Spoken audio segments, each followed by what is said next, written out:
Assalamualaikum warahmatullahi wabarakatuh. Perkenalkan nama saya Nike Permatasari, NIM 20233065 dari Prodi Manajemen Pajak. Baiklah, saya akan mempresentasikan tentang manajemen dan perencanaan pajak. 1. Manajemen pajak. Manajemen pajak merupakan upaya atau sarana untuk memenuhi kewajiban perpajakan dengan benar dalam melakukan penghematan pajak secara legal, tetapi jumlah pajak yang dibayar dapat ditekan serendah mungkin untuk memperoleh laba dan likuiditas yang diharapkan.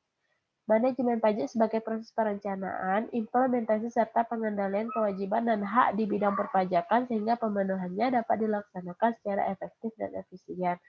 Menurut Hutagaol tahun 2006.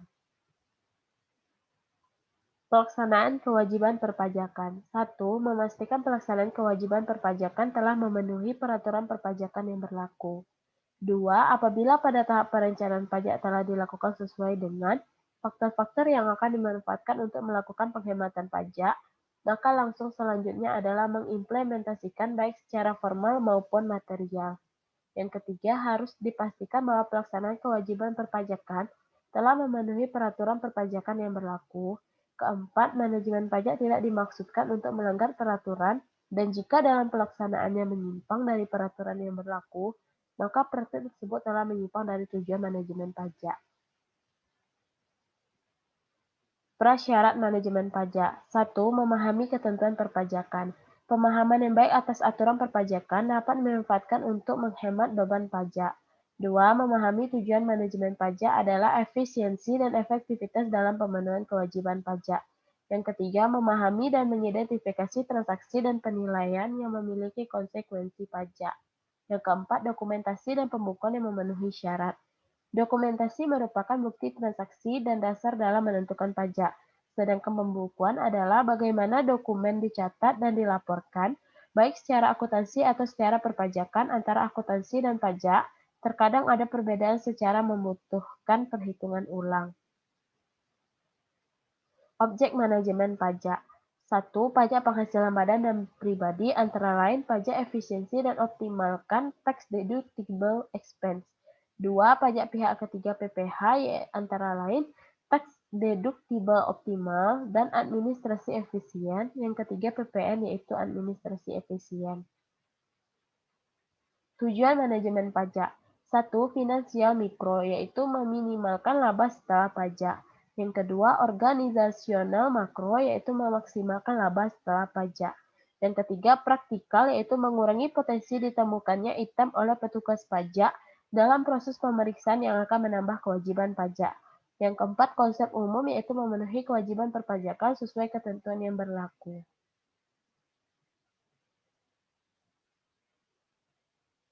Langkah manajemen pajak. Langkah pertama yaitu analisis informasi yang ada. 2. Menganalisis komponen pajak dalam transaksi. Yang ketiga, menghitung seakurat mungkin beban pajak yang harus ditanggung. Langkah kedua, yang pertama, mencari alternatif lebih rencana kemungkinan besarnya pajak atas transaksi yang dianalisis. Langkah ketiga yaitu memilih alternatif yang paling efisien yang tersedia. Tujuannya yaitu pembayaran pajak yang efisien sesuai dengan ketentuan yang berlaku. Biaya lain efisien. Langkah keempat, pelaksanaan kewajiban perpajakan dan pengendalian pajak. Langkah 5, evaluasi pelaksanaan rencana yang telah dibuat. Langkah keenam yaitu 1. Pemutakhiran. 2. Trigger perubahan. Yang ketiga, hasil evaluasi. Yang keempat, perubahan regulasi. Dan kelima, perubahan bisnis. Yang terakhir yaitu lingkungan ekonomi. 2. Perencanaan pajak. Perencanaan pajak merupakan langkah awal dalam manajemen pajak. Tahap perencanaan pajak dilakukan pengumpulan dan penelitian terhadap peraturan perpajakan. Tujuannya adalah agar dapat dipilih jenis tindakan penghematan pajak yang akan dilakukan. Perencanaan pajak merupakan suatu perencanaan pajak sehingga dapat mencapai suatu penghematan pajak dengan memanfaatkan celah hukum perpajakan. Syarat-syarat perencanaan pajak adalah sebagai berikut. 1. Tidak melanggar ketentuan perpajakan. Yang kedua, dapat diterima secara bisnis. Yang ketiga, bukti-bukti pendukungnya memadai. Tindakan legal pengenalan transaksi terkait dengan konsekuensi potensi pajak yang dapat mengefisiensikan jumlah pajak yang ditransfer ke pemerintah. Yang kedua, transaksi terkena pajak diupayakan dikurang atau ditunda secara legal, aspek formal dan administratif. hukum pajak formil, NPWP dan MPKP, pembukuan membayar pajak, self-assessment system, payment system, aspek material yaitu optimalisasi alokasi sumber dana manajemen agar pembayaran pajak efektif. Perencanaan PPh Pasal 21. Kebijakan atau metode pemotongan PPh Pasal 21 dapat dipilih oleh wajib pajak. Yang pertama, PPh Pasal 21 ditanggung oleh karyawan atau potong gaji. Metode ini lazimnya disebut metode gross. Dalam hal ini, jumlah PPh Pasal 21 yang terutang akan ditanggung oleh karyawan itu sendiri, sehingga benar-benar mengurangi penghasilan. Istilah yang sering digunakan adalah bahwa PPh Pasal 21 dipotong oleh perusahaan.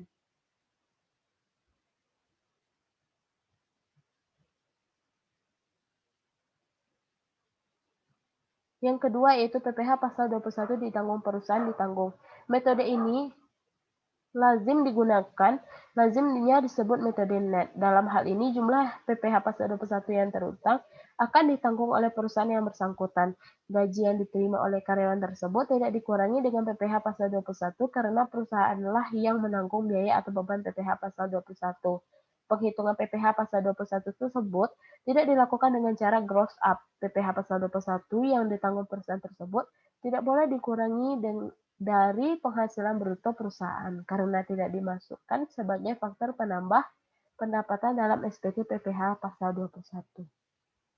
PPh Pasal 21 diberikan dalam bentuk tunjangan atau ditunjang.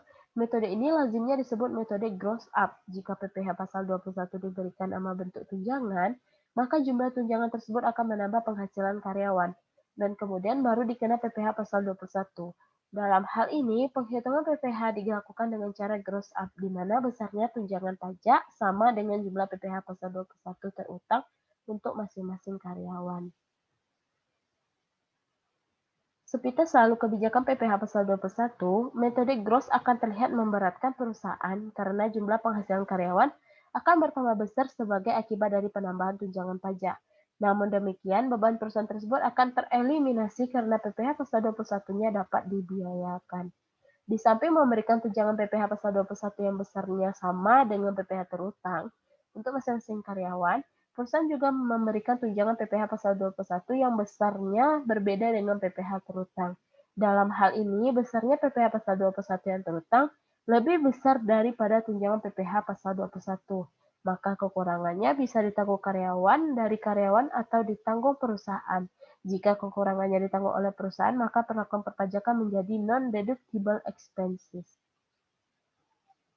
Perencanaan PPN 1. Optimalkan kredit pajak, yaitu pajak masukan yang dapat dikurangkan. 2. Hindari pembayaran PPN lebih awal dibandingkan dengan pembayaran dilakukan oleh pelanggan. Yang ketiga, hindari pajak masukan yang tidak dapat dikurangkan. Pengendalian pajak. 1. Memastikan bahwa peraturan perpajakan telah dilaksanakan. Pengendalian pajak bertujuan untuk memastikan bahwa kewajiban pajak telah dilakukan sesuai dengan yang telah direncanakan dan telah memenuhi persyaratan formal maupun material. Hal terpenting dalam pengendalian pajak adalah memastikan pembayaran pajak. Pengendalian dan pengaturan arus kas sangat penting dalam strategi penghematan pajak. Penghasilan bukan objek pajak. Yang pertama, bantuan atau sumbangan. Kedua, warisan. Yang ketiga, setoran tunai penyertaan saham diterima badan. Yang keempat, imbalan dalam bentuk natura. Yang kelima, penerimaan asuransi kepada orang pribadi. Yang keenam, dividen yang diterima badan dengan syarat satu berasal dari laba ditahan. Yang kedua, bagi PT, BUMN, dan BUMD, penerima dividen paling rendah 25% dan mempunyai usaha aktif di luar kepemilikan saham.